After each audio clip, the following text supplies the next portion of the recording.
Ang mabuting balita ng Panginoon ayon kay San Mateo. Papuri sa iyo, Panginoon.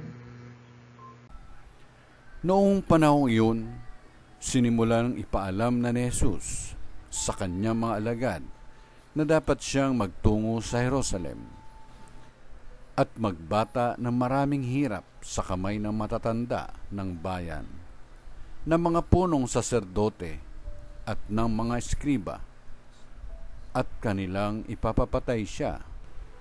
Ngunit sa 3 araw, siya'y muling mabubuhay. Niyaya siya ni Pedro sa isang tabi at pinagsabihan ng ganito, Panginoon, huwag nawa itulot ng Diyos. Hindi po dapat mangyari ito sa inyo. Ngunit hinarap siya ni Jesus at sinabihan, Lumayo ka, Satanas. Hadlang ka sa aking landas. Ang iniisip mo'y hindi sa Diyos, kundi sa tao.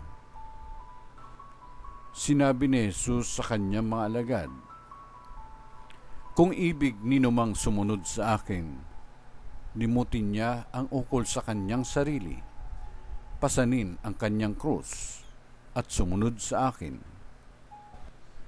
Ang naghahangad na magligtas ng kanyang buhay ay siyang mawawalan nito, ngunit ang mag-alay ng kanyang buhay alang-alang sa akin ay siyang magkakamit noon. Ano nga ang mapapala ng isang tao? Makamtan man niya ang buong daigdig kung ang katumbas naman ito'y ang kanyang buhay. Ano ang may babayad ng tao para mabalik sa kanya ang kanyang buhay, sapagkat darating ang anak ng tao na taglay ang dakilang kapangyarihan ng kanyang ama, at kasama ang kanyang mga anghel. Sa panahong yaoy, gagantihin niya ang bawat tao ayon sa kanyang ginawa. Ang mabuting balita ng Panginoon. Pinupuri ka namin, Panginoong Jesucristo.